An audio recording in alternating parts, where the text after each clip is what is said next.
ಬೇಡ ಹಂಗೆ ಮಾತಾಡ್ರಿ ಕೇಳಿಸುತ್ತೆ. ಏನಿವತ್ತು CNG ಸರ್ವಿಸ್ ಸೆಂಟರ್ ಬಂದಿದ್ವಿ. ಯಾವ ಸರ್ವಿಸ್ ಸೆಂಟರ್ ಅಂದ್ರೆ Adeshwara entrance electric entrance Aditya entrances. ಈ ಗೊಲ್ರಹಟ್ಟಿ ಚಿಕ್ಕೋಡ್ರಹಟ್ಟಿಲಿ ಏನಿವತ್ತು LPG tank CNG kit service ಇದೆ. ಇವತ್ತೇನಾಗಿದೆ ಅಂದ್ರೆ ದಂಧೆ ಹಗಲು ದರೋಡೆ ನಡೀತಾ ಇದೆ. ಇವತ್ತು ಆಟೋ ಚಾಲಕರು ಇವತ್ತು ₹1 ಕೇಳಬೇಕಾದ್ರೆ ಸರ್ಕಾರ ನಿಗದಿ ಮಾಡುತ್ತೆ. ಅದು ಇವ್ರಿಗೆ ಯಾರು ನಿಗದಿ ಮಾಡಕ್ಕೆ ಯಾರು ಸರ್ಕಾರ ನಿಗದಿ ಮಾಡಿದ್ವಿ ಅವ್ರಿಗೆಲ್ಲ ಏಕಾಏಕಿ ತಗೊಂಡು ಇವ್ರಿಗೆ ಯಾರು ಕಡಿವಾಣ ಹಾಕೋದಿಲ್ವಾ? ಅದಕ್ಕೆ ನಾವ್ ಹೇಳ್ತಾ ಇದೀವಿ ಇವತ್ತು ನಿನ್ನೆ ಹೇಳ್ತಾರೆ ಫೋನ್ ಮಾಡಿ 2,500 ಅಂತಾರೆ. ಇವತ್ತು 3,000 ಒಳಗಡೆ ಬನ್ನಿ ಇಲ್ಲ ಬರಬೇಡಿ ಅಂತ ಹೇಳ್ತಾರೆ. ಇವ್ರಿಗೆ ಯಾರು ಅಧಿಕಾರ ಕೊಟ್ಟರು? ಸರ್ಕಾರ ನಿಗದಿ ಮಾಡಿದ್ ಇವ್ರಿಗೆಲ್ಲ ತೊಗೊಳೋದಕ್ಕೆ. ಸರ್ಕಾರ ನಿಗದಿ ಮಾಡಬೇಕು, ಇಲ್ಲ ಅಂದ್ರೆ ನಾವು ಉಗ್ರ ಹೋರಾಟಕ್ಕೆ ಹೋಗಬೇಕಾಗುತ್ತೆ.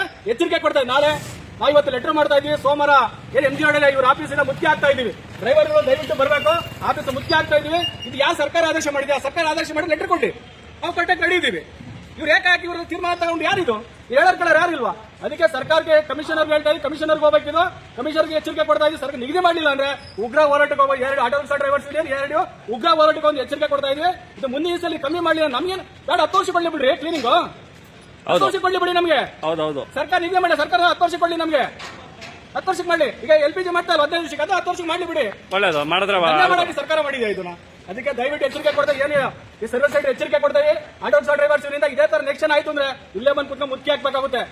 ಓನರ್ಗೆ ಫೋನ್ ಮಾಡಿದ್ರೆ ರಿಸೀವ್ ಮಾಡ್ದ, ಈಗಾಗಲೇ ಫೋನ್ ಬ್ಲಾಕ್ ಲಿಸ್ಟ್ ಹಾಕಿದ್ದಾರೆ. ಅವೆಲ್ಲ ಫೋನ್ ಮಾಡಿದಾಗ ಏನ್ ಹೇಳಿದ್ರ ಅವ್ರು ಹೇಳಿದ್ರು ಇಲ್ಲ ನಾವಿಲ್ಲ ಸರ್ಕಾರ ನಂಗೆ ಕೇಳ್ದೇನಪ್ಪ, ಸಂಘಟನೆ ನಾವು ಲೀಡರ್ ಆಗಿ ಮಾತಾಡ್ತಾ ಇದೀನಿ, ಸರ್ಕಾರ ಆದೇಶ ಮಾಡಿಲ್ಲಪ್ಪ, ಸರ್ಕಾರ ಆದೇಶ ಮಾಡಿಲ್ಲ ಸರ್. ನಾವೇ ಯಾರು ನಿಗದಿ ಮಾಡ್ಕೊಳ್ವಿ? ಯಾರು ಅಧಿಕಾರ ಕೊಟ್ಟರು? ಅಲ್ಲ ಅವ್ರಿಗೆಲ್ಲ ಅಧಿಕಾರ ಕೊಟ್ಟರು? ಕಾನೂನಲ್ಲಿ ಆತರ ಒಂದು ವ್ಯವಸ್ಥೆ ಇದೆಯಾ? ಸರ್ಕಾರ ನಿಗದಿ ಮಾಡುತ್ತೆ. ಯಾಕೆ ತಗೊಂಡು ಕಂಪ್ಲೇಂಟ್ ಹಾಕ್ತಾರೆ, ಇವ್ರ ಮೇಲೆ ಯಾಕೆ ಕೇಳೋರು ಯಾರು ಇಲ್ವಾ?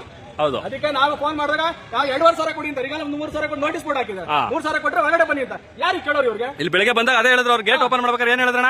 ₹3,000 ಇರೋದ್ರಿಂದ ಒಳಗಡೆ ಬನ್ನಿ, ಇಲ್ಲ ಅಂದ್ರೆ ಮಾತಾಡ್ಕತ್ತೀವಿ ಅಂದ್ರೆ ಆಚೆ ಕಡೆ ನಿಮ್ಗೆ ಮಾತಾಡ್ಕೊಳ್ಳಿ ಅಂದ್ರು. ಈ ತರ ದಂಧೆ ನಡೀತಾ ಇದೆ, ಇದು ಕಡಿವಾಣ ಆಗ್ಬೇಕು. ಹಾಕಿ ಅಂತ ಉಗ್ರ ಹೋರಾಟಕ್ಕೆ ಹೋಗ್ಬೇಕು ಎಚ್ಚರಿಕೆ ಕೊಡ್ತಾ ಇದೀವಿ. ಸರಿಪಡಿಸಿಲ್ಲ ಅಂದ್ರೆ ಮುಂದೆ ಸೋಮವಾರ ನಿಗದಿ ಮಾಡ್ತೀವಿ. ಎಲ್ಲ ಎಲ್ಲಿ ಹೋರಾಟ ಮಾಡಬೇಕು ಅಂತ ಇದನ್ನ ಮುಚ್ಚಕ್ಕೆ ಪ್ರಯತ್ನ ಮಾಡ್ತೀವಿ ನಾವು. 15 ದಿವಸ ಮಾಡ್ಲಿ ಬಿಡಿ ನಮ್ಗೆ. ದಯವಿಟ್ಟು ನರಸಿಂಹಮೂರ್ತಿ ಆಟೋ ರಿಕ್ಷಾ ಡ್ರೈವರ್ಸ್ ಅಣ್ಣ ಯಾರ ಮಾತಾಡ್ರಿ, ನಿಮ್ಗೆ ನಿಮ್ಮ ಅನ್ಸಿಕೆ ಹೇಳ್ರಿ, ಮಾತಾಡ್ರಿ, ಮಾತಾಡ್ಬೇಕಣ್ಣ. ಯಾರು ನಿಮ್ಗೇನ್ ಅನ್ಸಿಕೆ ಇದೆ ಮಾತಾಡ್ರಿ. ಇಲ್ಲ 3,000 ಅದ ಅಲ್ಲಿಗೆ ಅರ್ಥ ಮಾಡ್ಕೊಳ್ಳಿ, ನೀವೆಲ್ಲ ರೆಡಿ ಇದ್ದೀರಾ ಅಂತ ಅರ್ಥ. 3 ವರ್ಷ ಆದ್ಮೇಲೆ ಗ್ಯಾಸ್ ಹಾಕತ್ತಲ್ಲ, ಈಗ ಏನ್ ಮಾಡೋದು? ಮನೇಲಿ ಕುಟ್ಕೋಬೇಕಲ್ಲ. ಅದೇ ನಿಮ್ ಸಮಸ್ಯೆ ಹೇಳ್ಬೇಕಣ್ಣ. ಫೋನ್ ಮಾಡಿದಾಗ 2,500 ಅವ್ರು ಹೇಳಿದ್ದು. ಕಾಲ್ ಮಾಡಿದಾಗ ಇಲ್ಲಿ ಬಂದ್ಮೇಲೆ ಅವ್ರು 3,000 ಅಂತಾರ. ಅದ ಫೋನ್ ಅಲ್ಲಿ ಹೇಳ್ಬೋದಾಯ್ತಲ್ಲ 3,000 ಅಂತ. ಇವಾಗ ಅಣ್ಣ ಎಲ್ಲದಿಂದ ಬಂದಿದ್ದೀರಣ್ಣ? ನಾವು ಎಲೆಕ್ಟ್ರಾನ್ ಸಿಟಿಯಿಂದ ಬಂದಿದ್ದೀವಿ. ಎಲೆಕ್ಟ್ರಾನ್ ಸಿಟಿಯಿಂದ ಬಂದಿದ್ದೀವಿ. ಅಲ್ಲಿ ಕಾಲ್ ಮಾಡಿದಾಗ 2,500 ಅಂದ್ರು. ಇಲ್ಲಿ ಬಂದ್ಮೇಲೆ ಏಕದಮ್ 500 ಜಾಸ್ತಿ ಮಾಡಿದ್ರು. ಮತ್ತೆ ಇದನ್ನೆಲ್ಲ ಕೇಳೋರು ಯಾರು ಇಲ್ವಾ? ನಿಮ್ಮ ಅನಿಸಿಕೆಗಳು ಹೇಳೋದಿಲ್ವಾ ನೀವು? ಬಂದ ತಕ್ಷಣ ಮತ್ತೆ ₹3,000 ಅಂತವ್ರೆ. ಅಲ್ಲಿಂದ ಅಲ್ಲೇ ಹೋಗ್ಬೋದು. 4 ಗಂಟೆಗೆ ಎಷ್ಟಂದ್ರೆ ಚಾರ್ಜಸ್ 2,500 ಇವತ್ತು ಬಂದ್ರೆ 3,000 ಇದ್ರೆ ಒಳಗಡೆ ತಗೊಂಡ್ ಬನ್ನಿ, ಇಲ್ಲ ಅಂದ್ರೆ ಅವರು ನಮ್ಮ ಡ್ರೈವರ್ನ ಯಾವ ತರ ಉಪಯೋಗಿಸ್ತಾ ಇದಾರೆ ಅಂದ್ರೆ ನೋಡಿ, ಇವಾಗ ಚಂದಾಪುರದಿಂದ ಬರೋದಕ್ಕೆ ಇಲ್ಲಿಗೆ ಎಷ್ಟು ಖರ್ಚಾಗುತ್ತೆ? ಹ್ಞೂ ಅಣ್ಣ, ಅಲ್ಲಿಂದ ಬರೋಕೆ ಇಲ್ಲಿಗೆ ಎಷ್ಟು ಖರ್ಚಾಗುತ್ತೆ ಅದನ್ನ ಲೆಕ್ಕ ಹಾಕೊಳ್ಳಿ. ಟೈಮ್ ಎಷ್ಟು ಬೇಕು? ಅಲ್ಲಿಂದ ಇಲ್ಲಿ ಬರೋಕೆ 2 ಅವರ್ ಬೇಕು. ಇಲ್ಲಿ ಬಂದ್ಮೇಲೆ ಅವರೇ ₹500 5,000 ಹೇಳಿದ್ರು ಮಾಡ್ಕೊಯ್ತಾರ ಲೆಕ್ಕಾಚಾರ ಅಣ್ಣ ಇದು.